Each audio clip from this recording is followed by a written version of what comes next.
Saludos, bienvenidos a Conversaciones con Martín Cruz Santos. Hoy con un episodio especial de nuestro podcast donde nos acompaña, conectándose desde Puerto Rico, el historiador Emanuel Figueroa Rosado, autor la reciente publicación del libro Borinquen Rojo, Historia del Comunismo en Puerto Rico, años 1919 a 1945. Emanuel, muchas gracias por haber aceptado la invitación. Muchas gracias y saludos a todos nuestros oyentes y los que están viendo este stream ahora mismo. Bien, comencemos por algo que siempre me gusta conversar con mis invitados. Digamos, es un acercamiento biográfico y académico. Háblanos de ti, de tus intereses culturales, académicos, cómo te acercaste, llegaste a este mundo de la historiografía. Pues en el caso mío, yo vengo de diferentes trasfondos y en plural porque yo empecé por pedagogía, luego me moví a neurociencia y eventualmente terminé en la historia. De hecho, historia no estaba en los planes, pero eventualmente en el departamento de historia de la Interamericana, recinto Metro, hubo un acercamiento de que tal vez me gustaría acercarme y hacer trabajos de la disciplina histórica. Y poco a poco me fui adaptando a la realidad que fue un poco difícil. Yo siempre he leído, leo mucho, soy omnívoro en las lecturas, leo literatura, ciencia, historia, filosofía, de todo. Pero antes de llegar al departamento de la Interamericana estaba leyendo mucho historia y estaba leyendo mucho de la época entreguerras, ¿verdad? Esa época de 1918, ya finales, ¿verdad? Cuando acabó la Primera Guerra Mundial, hasta el comienzo de la Segunda Guerra Mundial. Y una de las cosas que a mí me impresionaba de esa época era cómo los proyectos que se habían construido en el siglo XIX y las certezas que habían, especialmente del mundo capitalista, la democracia liberal, y todo lo demás se estaban derrumbando, ¿no? Y cómo nuevos proyectos y nuevas ideologías ascendían, ideologías como el comunismo internacional a partir de la Revolución Rusa, el proyecto fascista primero en Italia y después en Alemania y más adelante en Portugal y en España.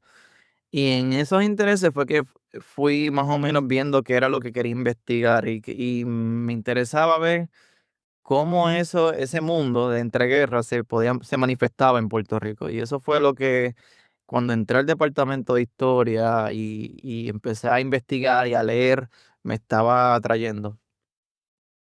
Tenemos varias afinidades ahí en lo que planteas inicialmente, porque yo llegué al mundo de la historia de otros campos también.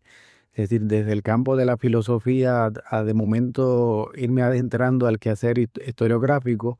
Y la otra afinidad es que estudiamos en el mismo lugar también. Yo soy egresado del programa de Historia de la Interamericana. Y Eh, tuvimos el mismo profesor también. y tuvimos el mismo profesor, eso es muy, muy llamativo, qué bueno. Así que tenemos un buen trasfondo ahí. Eh, este tema sobre el comunismo en Puerto Rico me parece interesante. Tan pronto César Salcedo me escribió y me dijo, mira, hay este trabajo y yo creo que deberías entrevistarlo. Y yo digo, justamente yo había leído una reseña en esos días. Y yo digo, César, ¿tienes el contacto? Inmediatamente pues nos comunicamos porque, por ejemplo, trabajos recientes conocía el de Carlos Román Espada, el de Sandra Pujals, y pues claro, hay trabajos en otros tiempos, pero son temas que de algún modo, como problemas históricos, como que se tocan con una vara larga, diríamos en algunos lugares de Puerto Rico. Entonces, mi pregunta es, ¿por qué escogiste ese tema específicamente sobre el Partido Comunista en ese periodo 1919-1945? En el momento que yo empiezo con ese tema, no había mucho. Yo tomé un curso con Néstor Duprey y el proyecto que yo tenía en mi mente era historia del fascismo y comunismo en Puerto Rico. y los dos son dos campos historiográficos que no tenían mucho, en realidad no se ha producido mucho en ambos. Eventualmente, para un tercer curso, ahí Duprey me dice qué proyecto quieres hacer, qué estás investigando, qué vas a producir en esta clase. Cuando le dije el proyecto, él me indica, trata de irte por el comunismo, porque la realidad es que si te vas por los dos vas a cansarte, es mucho archivo, es todo esto. Y la realidad es que yo no sabía nada. Yo no sabía nada de qué se había producido. Yo simplemente tenía algún trasfondo historiográfico que conocía, por ejemplo, Luis Aferrao, que había producido ese libro de Albizu, y el Partido Nacionalista tenía al final un capítulo sobre el comunismo en Puerto Rico, la conversación de José Luis González con Arcadio Díaz Quiñones, había algo del taller de formación de política, Gervasio García, Chuco Quintero, pero no había mucho. Y me interesaba que cada vez más, o había una biografía también de George Fromm, de César Andrés Iglesias que había hecho George Fromm, pero me interesaba ese vacío, ¿qué podía yo ir más allá de lo que se había escrito? ¿Qué faltaba? ¿Qué podía encontrar? Y poco a poco fui viendo esas lagunas y fui encontrando. El primer reto eran los archivos de Moscú. Ahí conocí el trabajo de Sandra Pujal y pensé que no iba a conseguir nunca algunos archivos de Moscú y sí los conseguí para esta investigación. Para ese tiempo la página de los archivos de historia social y política de Moscú estaban en digital. Entonces antes de la guerra, que ya no se pueden conseguir. Y poco a poco me interesó, por ejemplo, quiénes eran estos cuadros que eventualmente se convirtieron en figuras importantes de la izquierda puertorriqueña, qué figuras fueron olvidadas, qué pasaba mucho con ellos. Eh, ¿Por qué por qué se toca con una vara larga, como tú dices? ¿Por qué eh, algunas veces es una página que te encuentras, algunas veces es un ninguneo constante de estas figuras? ¿Qué repercusión tuvieron en la historia sociopolítica puertorriqueña en la década del 30 y 40? ¿Cuál fue su importancia? Porque si uno lee a Bolívar Pagán en sus dos volúmenes de historia política, él dice que estos eran unos radicales que enamoraban la bandera soviética comunista internacional, pero que no tuvieron mayor repercusión. Pero luego encuentra que no es así. De hecho, Bolívar Pagán lo dice porque él tuvo una interacción directa con ellos y los comunistas son responsables de la caída del Partido Socialista y de la Federación Libre de Trabajadores. Y eso poco a poco fue acumulando mucho archivo, nuevos trabajos. Conocí a Román Espada, yo lo conocí empezando esta investigación. Nos conocimos casualmente por un libro que él tenía, César Andrés Iglesias, que yo necesitaba. Y lo que era una llamada para yo preguntarle por un libro se tornó en una conversación de 4 horas por teléfono hasta la madrugada, que nos encontramos que necesitamos trabajar esto. Ahí estaba haciendo su tesis de César Andrés Iglesias, yo apenas estaba empezando la investigación. Así que por ahí van las rutas de investigación y lo más importante, comunismo, no tan solo como eje temático, sino como ideología, como algo que va a permear en la cultura, en la intelectualidad, en los trabajadores. ¿Cómo es que llega? Se va difundiendo? ¿Quiénes son sus actores principales y a través de qué llega? Es la imprenta, son las uniones. Esas cositas fueron poco a poco llegando hacia donde mí. Sí, el otro día estuve leyendo un ensayo de tu autoría, donde es un relato interesantísimo, donde trabajas esa relación que comienza con una reunión clandestina en Treasure Valley, en Sidra, y esa relación en el momento entre los miembros del Partido Comunista y lo que ya luego sería, ¿verdad?, el desarrollo del Partido Popular, las elecciones de 1940. Entonces, me parecen unas interacciones muy importantes para ser hitografiadas, para ser documentadas, porque probablemente eso que me planteas del trasfondo, de cómo te vas acercando, pero te vas encontrando que es muy poco lo que se ha hecho, lo que se ha investigado, por lo menos desde una perspectiva historiográfica. A lo mejor uno mira y quizás hay otros elementos, pero que pues más bien tenían que ver con las discusiones o las críticas políticas o ideológicas, pero no, nunca se había documentado. Entonces, me interesa plantearte sobre esos proyectos sociales de los comunistas puertorriqueños que participaron activamente en ese periodo histórico, que quizás se hable más de la cuestión sindical, pero ¿qué otros aspectos tú has encontrado que, digamos, podamos decir, realmente hay una relevancia en términos de su participación en la historia de Puerto Rico? Eh, Ellos son responsables de varios proyectos entre el 35 hasta el 44. Primero, cuando explota la guerra civil, ellos, al- justo al lado de liberales progresistas como Antonio Colorado, padre, y algunos socialistas son los responsables de crear un frente antifascista en Puerto Rico. Programas de radio, mítines, periódicos, junto a Tomás Blanco, por ejemplo, eh, porque era la época en donde verdaderamente parecía que todo iba a terminar y que era una lucha contra el fascismo y que todas las luchas y todos los grupos progresistas no importa, ¿verdad? En este Frente Popular tenían que trabajar mano a mano para detener el avance del fascismo. Ellos son responsables de esos frentes antifascistas. En el caso de impulsar proyectos que tal vez se salían incluso de la órbita de los movimientos sindicales, algo que yo estaba hablando hace poco en una conferencia que di, es la cuestión de organizar desempleados. Cuando se habla de organizar sindicatos, pues uno entiende las huelgas y los sindicatos de los muelles, los sindicatos de choferes, del azúcar, pero los desempleados es algo que no se ha hecho casi nada, ningún trabajo de los desempleados. Y los comunistas en Puerto Rico, al igual que en los Estados Unidos, se encargaron en organizar los desempleados, en hacer demandas por un seguro para desempleados, en un seguro social. Son políticas que se mezclaban muy bien con el nuevo trato de la época y ellos son responsables de eso. Son los responsables también de imprimirle a la lucha por la independencia un contenido más social y de avanzada. Cuando comienzan a organizarse los congresos pro independencia, los comunistas s- no tan solo impulsan el Congreso pro independencia, tienen posiciones clave para que esos proyectos del Puerto Rico independiente que parecía que estaba a la vuelta de la esquina, como ese trabajo de Duprey indica, tuvieron contenido social, sindical, obrero, de que no fuera simplemente un proyecto económico que sustituyera al imperialismo por una nueva clase explotadora, sino que tuviera un contenido social de mayor importancia. Y ellos hicieron muy bien en su papel ahí.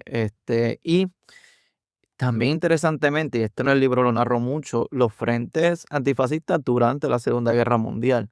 Ellos hicieron tres eventos, dos en el Sixto Escobar, uno en la Universidad de Puerto Rico, donde populares, estadistas, independentistas conservadores, todos participaron en apoyo no tan solo a Estados Unidos en la guerra, a Rusia.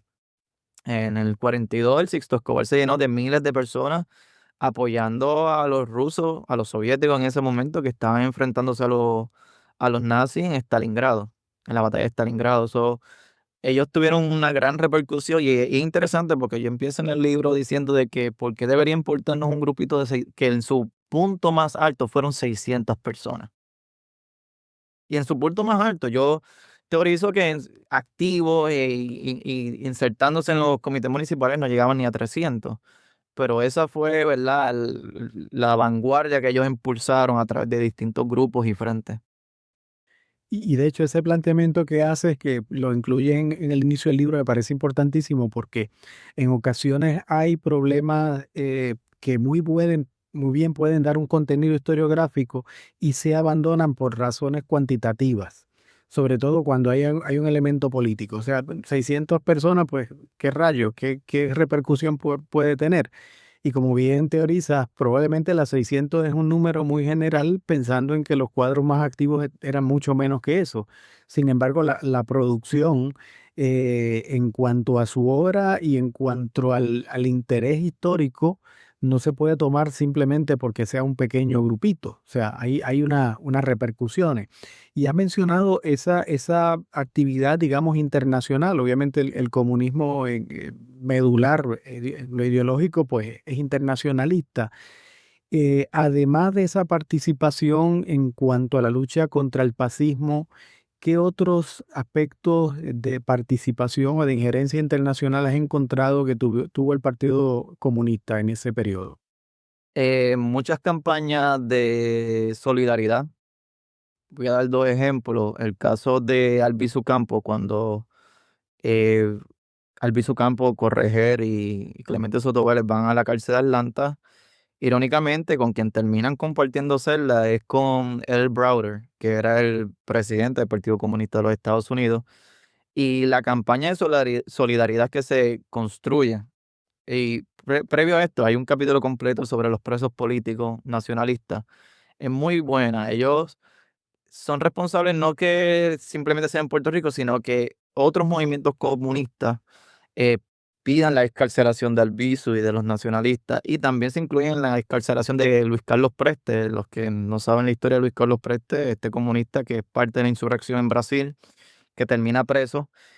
Muchas veces la demanda que se hace en Latinoamérica y en otras partes del mundo era la demanda de la liberación de Preste y del Albizu Campo.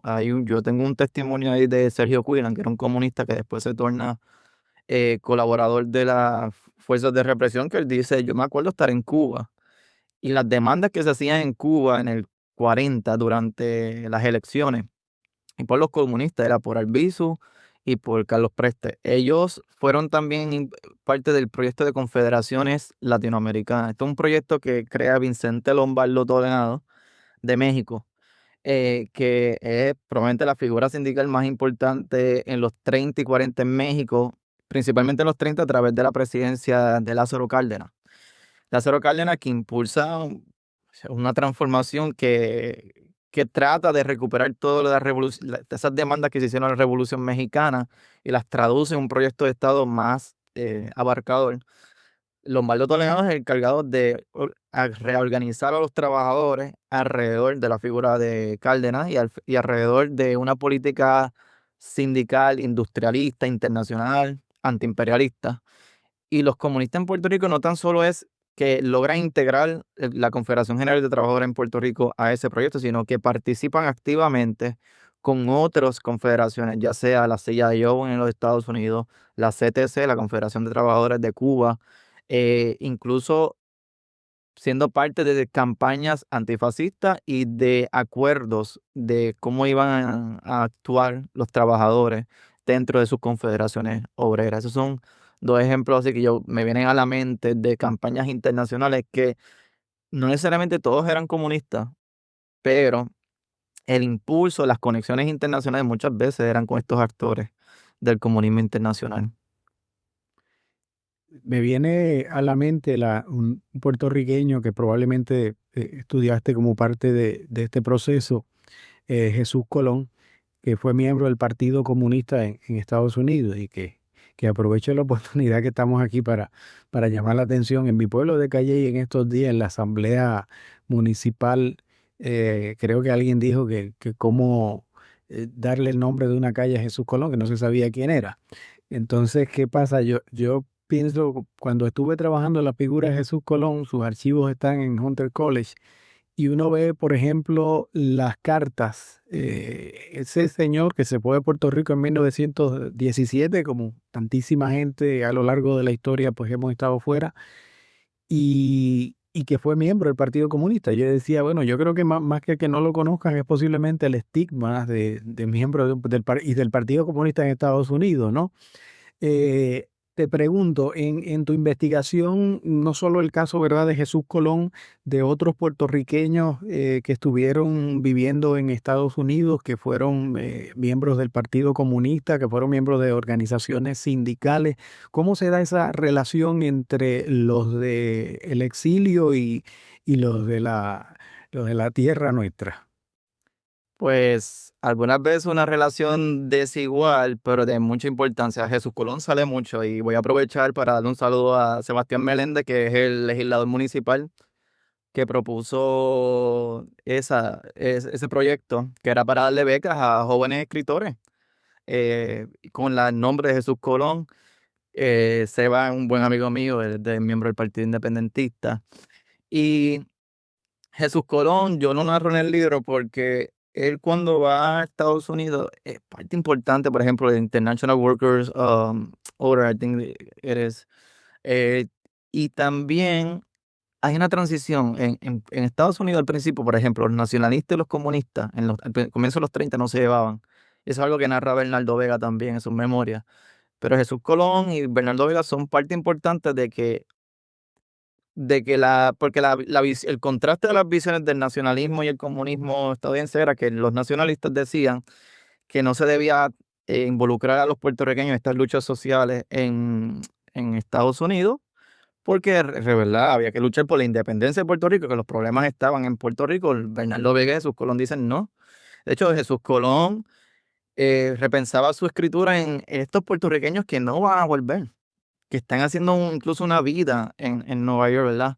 Y Jesús Colón, yo después descubro en los archivos, incluso en esos archivos de Hunter College, que los comunistas en Puerto Rico, para pedir consejo y pedir ayuda directa al Partido Comunista de Estados Unidos, algunas veces ni iban a Browder, iba a donde Jesús Colón. Eso se ve mucho en la crisis de la división de la CGT. Jesús Colón tuvo mucho que ver. Yo tristemente corté para este libro algo que era cómo luego que se divide la CGT, Jesús Colón tiene que balancear los dos bandos, la división de la CGT de los auténticos, que ahí estaban los comunistas, y otro bando que tenían algunos comunistas que ya estaban transicionando al Partido Popular. Y las cartas son muy interesantes. Eh, Digo que es desigual la relación porque muchas veces, aunque los comunistas tenían sus ideas de cuáles eran los proyectos que hacer en Puerto Rico, muchas veces Estados Unidos le indicaba qué tenían que hacer y cómo tenían que hacerlo, particularmente el Partido Comunista de Estados Unidos y Browder en particular. También está el caso de alguien que su nombre está en una de las escuelas secundarias en Puerto Rico, en Corozal, que es Emilio R. Delgado. Emilio R. Delgado probablemente sea el comunista de mayor rango dentro de Puerto Rico y fuera, porque él fue director de varios periódicos comunistas en la España en medio de la Guerra Civil. Fue luego corresponsal de la agencia de noticias soviética, la TASS, en Nueva York. Escribía mucho con seudónimos porque no se supone que alguien de la TASS estuviera escribiendo para periódicos como La Democracia o para periódicos estadounidenses. Y Emilio R. Delgado se vuelve básicamente el hombre para ir y que sabía todo, todo lo sabía. Sabía qué estaba pasando en Puerto Rico, qué estaba pasando en Nueva York, con quién tenían que hablar, porque hay un caso, por ejemplo, cuando Ernesto Ramos Antonini es responsable de la división de la CGT, a quien va a rendirle pleitesía es a Jesús Colón y a Emilio R. Delgado. Y cuenta los archivos del FBI, uno lo tengo sin censurar, el otro lo tengo censurado, los puede conseguir los dos, que Emilio Delgado simplemente lo escuchó y mandó un informe al Partido Comunista de Estados Unidos y dice, mira, este hombre no es un verdadero sindicalista, esto es alguien, un oportunista, y el panorama es sombrío para la CGT. Así que así de importante era Emilio R. Delgado. Se daba en ocasiones, y para terminar con esa pregunta, que comunistas estadounidenses terminaban en Puerto Rico colaborando de manera importante. Hay varios, pero un caso que a mí me sorprendió y estoy escribiendo algo sobre él es Mike Gold o Michael Granich, creo que se llama.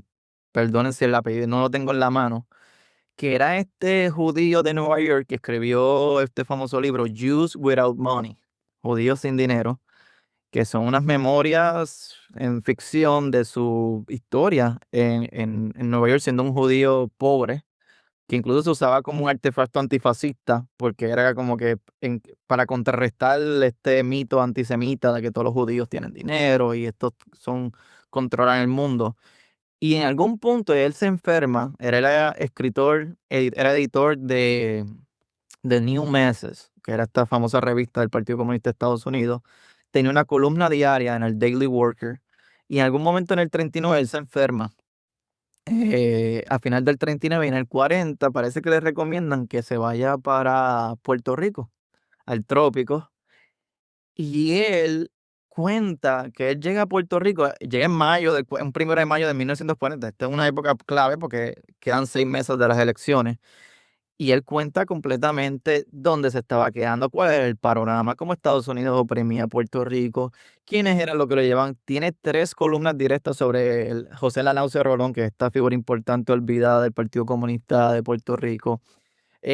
Bueno, es una joya y él escribe tanto y era como, porque en esta época no se podía apoyar a la Segunda Guerra Mundial. Era una época que se había aprobado el pacto, ¿verdad? Molotov-Ribbentrop, donde Rusia, la Unión Soviética y Alemania nazi tenían este pacto de no agresión, que no se podía criticar completamente a Alemania nazi fascista.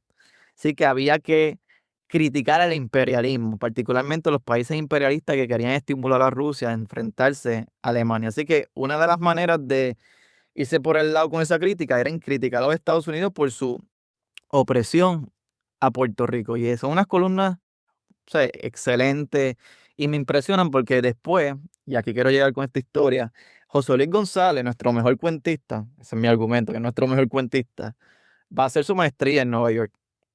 Y yo encontré, estoy haciendo un trabajo sobre José Luis también, que para saber cómo es la ciudad, con quién hablar, como José Luis era miembro del Partido Comunista de Puerto Rico, puertorriqueño ya en este punto, contacta a Michael Gore.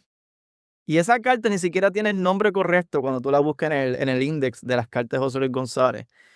Y uno lo que tiene es la respuesta de Michael Gore y él le dice, ven cuando tú quieras, gracias por tu libro de cuentos, que es En la Sombra, que es su primera colección de cuentos.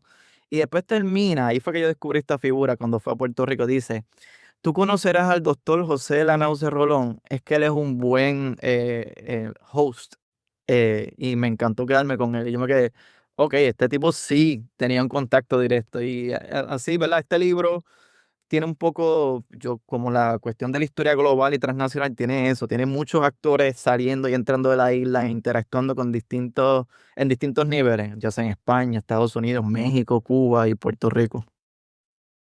Lo que le da una gran interacción, porque pues pienso que en ocasiones a veces, decía Fernando Picó, escribimos ladrillos pensando, ¿verdad?, que estamos haciendo grandes aportes históricos, cuando en realidad la vida misma se da en ese tipo de interacciones que van en diferentes direcciones, valga la redundancia. Entonces, me parece interesantísimo que lo hayas abordado de ese modo. En ese aspecto de las misivas, a mí me parece maravilloso porque, por ejemplo, con Jesús Colón, a mí me ocurrió que comienzo a encontrarme con unas cartas. Él se carteaba con cantidad de gente de Puerto Rico de la época, pero cantidad y de diferentes direcciones ideológicas. Y por ejemplo, un personaje que a mí me cautivó mucho la atención y que lo trabajé en algún momento fue don Águedo Mujica Marrero. Fue nacionalista, posteriormente participó dentro del proyecto del Partido Popular, pero eminentemente fue filósofo y académico de la Universidad de Puerto Rico, y la relación entre Águedo y Jesús Colón era muy estrecha, sobre todo en sus cartas hablándose sobre la situación de Puerto Rico. Y como tú señalabas hace un momento, aspectos que en Puerto Rico había que consultar. Usualmente se consultaban precisamente con Jesús Colón en Estados Unidos. Y algo que traías a colación que quiero puntualizar es esa tensión grande que hubo por plantear que la comunidad puertorriqueña en Estados Unidos tenía que tomar como prioridad la independencia de Puerto Rico. Entonces ellos allí planteando, espérate un momento, es que esto es, todos somos puertorriqueños porque es otra la realidad nuestra, ¿no? Entonces me parece muy, muy fundamental, ¿no?, que se pueda traer eso a colación y presentarlo de estos distintos puntos de vista. Escuchándote, yo veo que hay como diferentes líneas de investigación que pudieran salir de lo que tú has trabajado y quisiera preguntarte directamente, ¿qué otros aspectos tú vislumbras y entiendes que deberían ser trabajados a partir de este libro que acabas de publicar? Pues este trabajo yo lo hago como una quimera, ¿verdad? Aquí hay veces que yo planteo un tema, pero lo dejo inconcluso porque no tengo más información, porque simplemente no puedo continuar. Y de hecho, yo a todos los que cuando estaba terminando este libro decía, yo sé que este libro hay gente que lo va a retar un poco la tesis, pero quiero que lo desmenucen y quiero que lo desquebrajen, que lo hagan pedazos, pero para que cojan esos pedazos y construyan más. porque yo lo hago pensando en que hay tanto de dónde coger. Por ejemplo, una cosa es que yo me quedé inconcluso porque tal vez no es mi área, pero me gustaría ver es una historia de la cultura comunista. Porque yo pongo aquí, por ejemplo, los periódicos que fundaron, quiénes participan en este periódico, no todos eran comunistas. También vi, por ejemplo, una cosa que a mí me encantó tanto fue Tanto fue que que cuando empieza la Segunda Guerra Mundial, y particularmente cuando ya Alemania nazi ataca a la Unión Soviética, los comunistas, para recaudar dinero para la Unión Soviética, hacen presentaciones de películas en el cine, en distintos teatros. Y yo coloco, hay una imagen que yo coloco un póster de una de esas películas, creo que es en el Teatro Venus. Y son películas que ellos dicen, va a ver tal película, estas son las dos películas, y cuando tú vengas con lo que tú pagas, esto se va a enviar a la URSS para ayudar a nuestros camaradas que están enfrentando a la Alemania nazi. En los trabajos que se imprimían, por ejemplo, se tradujeron muchos trabajos y los traductores no eran comunistas y eran trabajos que nuevamente era para recaudar dinero, pero también para concientizar sobre lo que estaba ocurriendo en la Unión Soviética. Había un trabajo de este clérigo de Canterbury, se me olvida el nombre de él, pero era un libro famoso para la época, porque él era muy pro soviético. Y aquí Jiménez Malaret, se me está olvidando, René Jiménez Malaret, que fue de Cruz, que no era, después no lo mencionan como comunista, es el traductor y es alguien que produce muchos trabajos de poesía alrededor de estas figuras. Eh, Julia de Burgos, por ejemplo, produce poemas a favor de Rusia, poemas a favor de los trabajadores de los muelles y lo integra en un periódico de Frente Popular que es dirigido por Eugenio Font Suárez, que eventualmente va a ser un legislador popular. Este periódico se llama Prensa Libre. Hay mucho trabajo cultural que se hizo, que creo que si uno coge todos sus elementos, y empieza a identificar cuáles eran estos libros, sus traductores, de dónde venían los libros, muchos venían de Cuba, pero también las traducciones se hacían en Puerto Rico. Hay todo un mundo cultural que yo creo que la gente puede explorar. Hay figuras que merecen sus propios trabajos. Emilio R. Delgado es uno, Jesús Colón es otro. Yo no he visto monografías completas de Jesús Colón que merecen eso. Emilio R. Delgado. Eh, Hay Alberto Sánchez. El que no sepa de Alberto Sánchez es un cuadrazo que la gente no lo sabe, pero termina siendo un delegado de la constituyente en el 52 y era el secretario general del Partido Comunista Puertorriqueño. No tiene ni una sola biografía. Juan Santos Rivera, presidente del Partido Comunista, negro, carpintero, lo que había terminado era un cuarto grado, y termina visitando a la Unión Soviética como estudiante, presidiendo el partido, es el que hace la disolución del partido. Son trabajos que merecen, hay trabajos que merecen atención a los comités municipales. Por ejemplo, el colega Luis Díaz ya terminó una tesis sobre los comunistas en Cabo Rojo, que era el comité municipal más activo y radical de todo. Pero quedan muchos otros. En Calle había un buen comité. Eh, Luis Arguinsoni, estoy viendo bien el apellido, pero después creo que se movió al PIB. Ese comité de Calle tenía unos cuadros muy importantes. Ponce tenía, por ejemplo, el movimiento de desempleados, es donde se funda el partido. Ese comité merece su atención. Debe de haber una historia del trotskismo en Puerto Rico. Yo ahí exploro, por ejemplo, la figura de Luis Bernal Ortiz, que Rafael Bernabe y yo discutimos un poco sobre él, sobre el enigma que era, porque es un enigma, pero merece más. Merece más y merece más de personas que tenían afinidad con el trotskismo, que no necesariamente eran miembros del Partido Comunista Independiente. Así que hay mucho trabajo para hacer. Un trabajo también de los debates intelectuales, en donde se insertaron los comunistas, o debates intelectuales que se dieron en la prensa, alrededor, por ejemplo, de los regímenes totalitarios. Había mucha crítica en la época y muchos comunistas produjeron en los periódicos respuestas a esto. Habían trabajos sobre el control de natalidad. Los comunistas, había un argumento ahí. Trabajos sobre el rol de la mujer.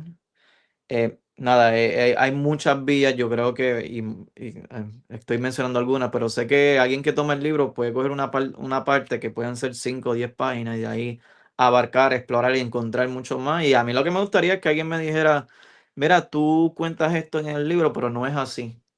en realidad es de esta manera porque profundizó sobre el tema, que es algo que a mí pues carezco porque es un trabajo más general. Pero me parece una apertura muy necesaria dentro de la metodología y yo diría que la actitud en la investigación historiográfica. Es decir, uno no desarrolla una investigación para decir la palabra final, sino todo lo contrario, para provocar las posibilidades de otros relatos. Y en este caso tú has lanzado los relatos. Y como bien dice, alguien pudiera decir, pues no, esto pasó de otro modo, o mira, por esta línea pudiéramos ampliarlo porque de algún modo uno va infiriendo que ahí hay mucho más que investigar. Por ejemplo, ese tema, ese planteamiento sobre la historia cultural, yo creo que es fundamental que se trabaje. O sea, si tú, por ejemplo, pudiste, y así estuve viendo, pudiste observar que en ese inicio, por ejemplo, en esa relación del Partido Popular y los comunistas, el lema de pan, tierra y libertad, o sea, no sale precisamente de la mente de Luis Muñoz Marín. O sea, entonces uno dice, hay unos elementos allí en las políticas culturales, por ejemplo. O sea, yo he trabajado políticas culturales en Puerto Rico y de momento tú miras y tú dices, pero para, aquí hay algo que viene directamente de un corte nacionalista, ves algo que viene de un corte internacionalista, posiblemente socialista. No es porque había simplemente una tendencia en ese momento, es que había unos personajes allí y hubo unos personajes que probablemente fueron miembros del Partido Comunista, fueron miembros del Partido Socialista, en otro momento estuvieron en el Partido Popular. Es el caso, por ejemplo, que mencionaba de Águedo Mojica Marrero, que fue legislador, vicepresidente de la Cámara, y ya en su salida del mundo de política activa, dice, no, es que yo estuve en ese proyecto, pero realmente creo en la independencia para Puerto Rico. Son unas relaciones que vale la pena, como tú mencionaste hace un rato, desentrañar. Son madejas. Y hay que ir sacando esos hilos, pero esos hilos de la historia cultural me parece que son fundamentales. Así que yo me hago eco de tus palabras y pienso que sí, que es necesario que tu obra sea leída también desde esa perspectiva. ¿Qué otras líneas de investigación están de algún modo señaladas allí o las puede intuir el lector? Y la idea es que se elabore, o sea, que se trabaje, que se indague más.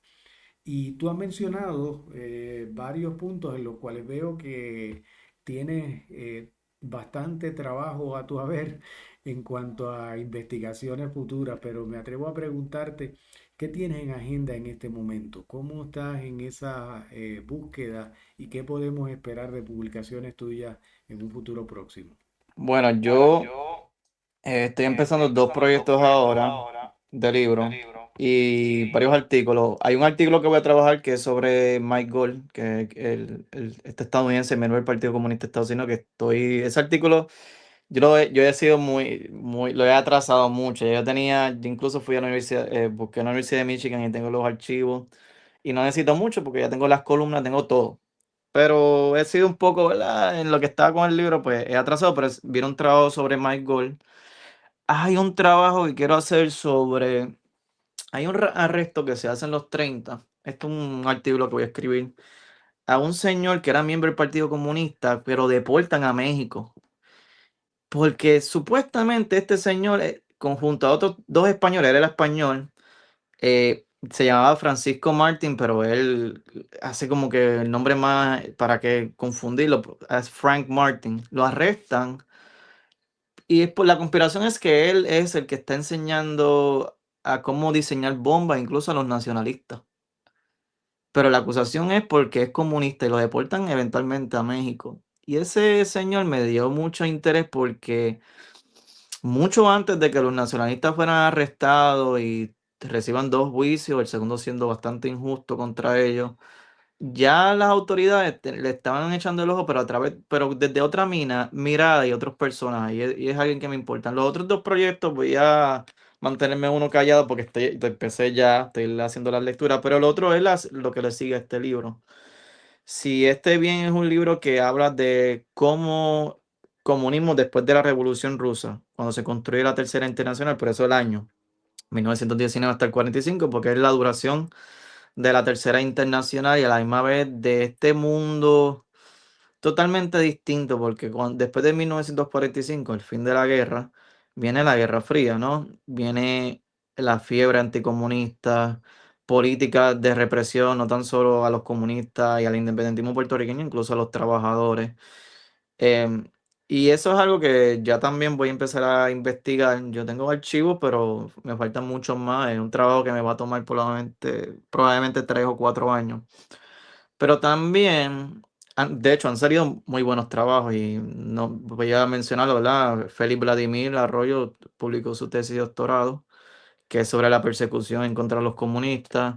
Mi amigo Steve Howell, cuyo padre, Brandon Howell, fue miembro del Partido Comunista de Estados Unidos, publicó ahora mismo un libro que se llama Cold War Puerto Rico, que es nuevamente sobre las políticas marxistas en los 50 y la represión en contra de los comunistas. En mi caso, y es lo mismo que hice con este libro, yo sí quiero hacer eso, porque es una época en donde ocurre esto, pero también es una época donde el partido se inserta nuevamente en distintos frentes, causas, como la causa en contra de, por ejemplo, a favor del desarme nuclear, en que no proliferen las armas nucleares, en una política más a favor de la paz, políticas a favor de un movimiento obrero que no estuviera, que pudiera evadir las leyes, la ley Taft-Hartley, y también un partido comunista que se están desintegrando por dentro y que tiene varias fases. Un partido que se revive en el 46 a través de César Andrés Iglesias, que luego que tiene nuevos miembros, nuevos individuos, como es el caso de Solís González, que toma mayor prominencia.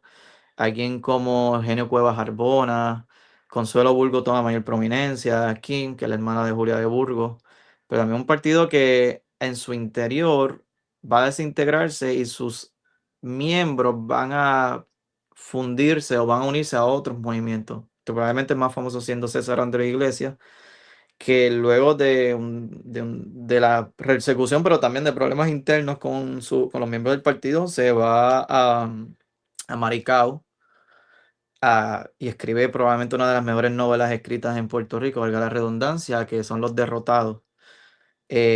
Como una gota en el tiempo también se escribe en ese periodo.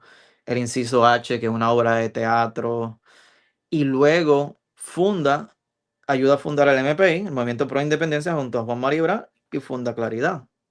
Y lo que quiero que ocurra con este trabajo y con que ocurra con el próximo trabajo es que estas cosas no son casualidad.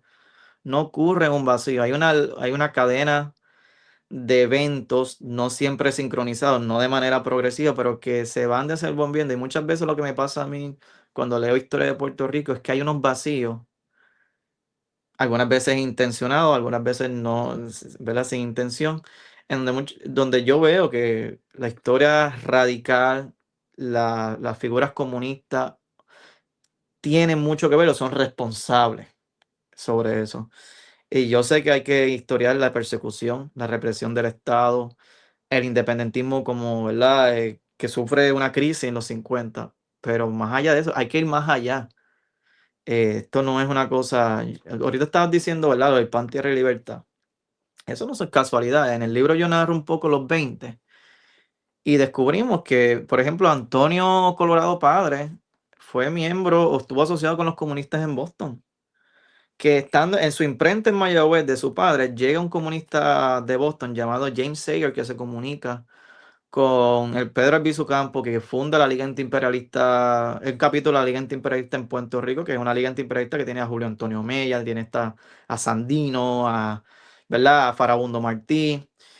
Y dentro de esa Liga Antiimperialista también se integran como sus figuras principales Vicente Eigel Polanco y Samuel R. Quiñones. Figuras de gran repercusión dentro del Partido Popular Democrático. ¿Quién hace el logo del Partido Popular Democrático? Pues Antonio Colorado Padre hace el logo. Sobre esas influencias están ahí, estas figuras. ¿Por qué Vicente G. Polanco tiene esto por la cultura, por los trabajadores? Porque se involucra mucho con distintas figuras. Pues eso tienen unas explicaciones que están ahí, que hay que, ¿verdad?, desentrañarlas y traerlo a colación. Y yo creo que eso es lo que quiero hacer con este trabajo y con el próximo, que es el que le sigue, que es un trabajo que va a ser desde 1946 hasta, todavía no tengo el año que termina, puede ser que lo termine con la Revolución Cubana, o tal vez lo termine con los últimos juicios que se hicieron en el 61 en contra de los comunistas, todavía estoy decidiendo. Pero es un trabajo que se va a hacer, me voy a tardar 3 o 4 años, porque soy muy quisquilloso. Y el otro trabajo es una biografía que estoy haciendo intelectual y política de una figura que me encanta. Pero nada, esos son por lo menos los inmediatos que tengo. Muy bien, o sea, con lo que nos has planteado, creo que tienes unos trabajos que serán grandes aportes a la historiografía puertorriqueña y me parece que estás utilizando unas miradas que son necesarias, no solo ir hacia esos vacíos o hacia esos silencios históricos, sino también miradas que de algún modo sean desmitificadoras, desacralizadas, o sea, a veces hay unos abordes, pues está bien, se respeta cuál es el problema de investigación que cada cual quiera escoger, pero en ocasiones se limita mucho por las tendencias que ya están marcadas, no pisar callos, tener cuidado por este lado. Pero la realidad es que hace falta ir abriendo esos espacios. O sea, mientras más tiempo pasa, posiblemente quedan en el olvido o se pierden la posibilidad de fuentes para la investigación. Quisiera preguntarte sobre la acogida del libro en Puerto Rico, presentaciones, cómo has estado trabajando con eso, dónde las personas pueden adquirirlo. Pues mira, hasta el momento el libro se ha movido muy bien, ¿verdad? Me va a traerlo aquí porque si no, no puedo, ¿verdad? Eh, Ha tenido muy buena acogida. Ya está en librería El Laberinto, Norberto González, El Candil, Libro 787. Me imagino que las otras librerías que quedan estará disponible. Yo hablando con mi editor, nosotros apostamos de que este iba a ser un libro que al principio iba a tener una fiebre, pero creo que tenía la posibilidad de ir más allá, de que esto no es un libro que solamente los independentistas, comunistas o socialistas deben de comprar. Es un libro que tiene historia para todo el mundo. Los estadistas pueden encontrar algo aquí que les va a gustar, incluso le puede llenar muchas lagunas a ellos, también a los populares. Explica mucho. Yo me sorprendo, que una vez leo el libro, me sorprendo mucho de lo que me tengo que detener con la historia del Partido Popular. Tristemente me tocó leerme las dos memorias de Muñoz para este libro. Incluso la historia que hizo Muñoz del Partido Popular, porque es que había tanta, ¿verdad?, influencia, interacciones que no podía dejarlo. Hay una historia que los independentistas, yo creo que habían escuchado rumores o sabían de algunas cosas, pero que aquí yo amplío tensiones dentro del independentismo. Muchas veces queremos hacer este independentismo, ¿verdad? Derechito, sin tensiones, tal vez alguna tensión entre el PIB y los nacionalistas, pero hay más, esto es un universo que aquí yo trato de demostrar. Y eso yo creo que va a hacer que el libro siga teniendo esa acogida que ha tenido, que ahora mismo entiendo que se está vendiendo muy bien. Las presentaciones vienen en el otoño, en la segunda mitad de agosto vamos a empezar con las presentaciones en distintas librerías, en distintos centros. Van a ser varias. La primera entiendo que va a ser a mitad de agosto. No puedo dar más información porque mi editor me ha dicho como que vamos a cogerlo con calma. Esto es algo que se está planificando, pero sí, van a haber bastante desde a partir de la segunda mitad de agosto en adelante.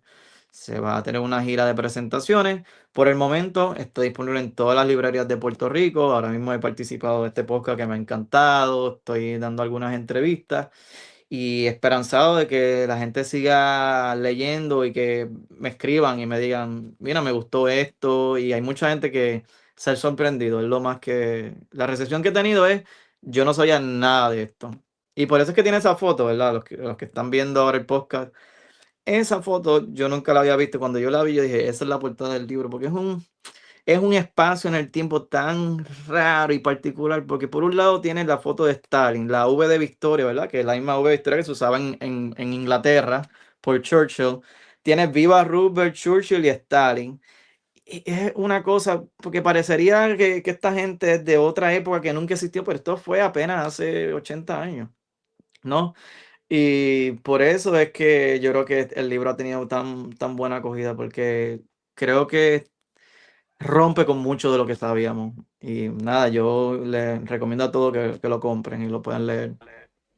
Es que desde la portada misma hay una semiótica ahí que invita a adentrarse en la investigación, porque sí, la foto es impresionante.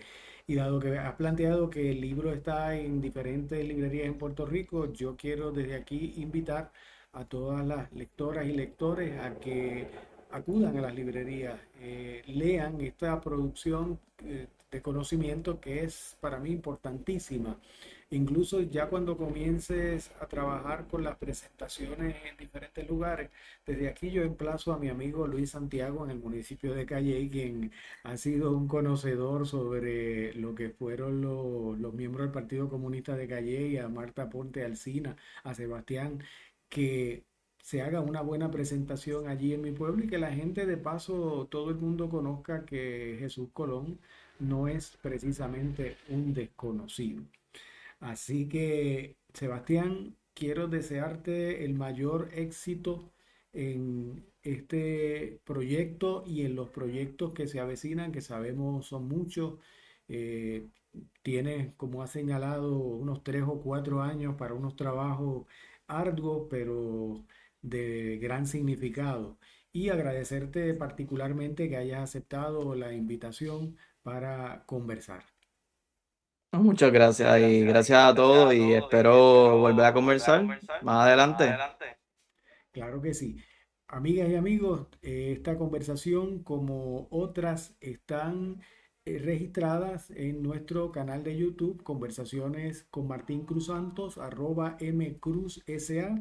Pueden acceder a ellas en cualquier momento. Lo más importante es que las compartamos porque son parte de un medio de comunicación. Y recuerden, conversemos porque conversar nos acerca. Hasta luego.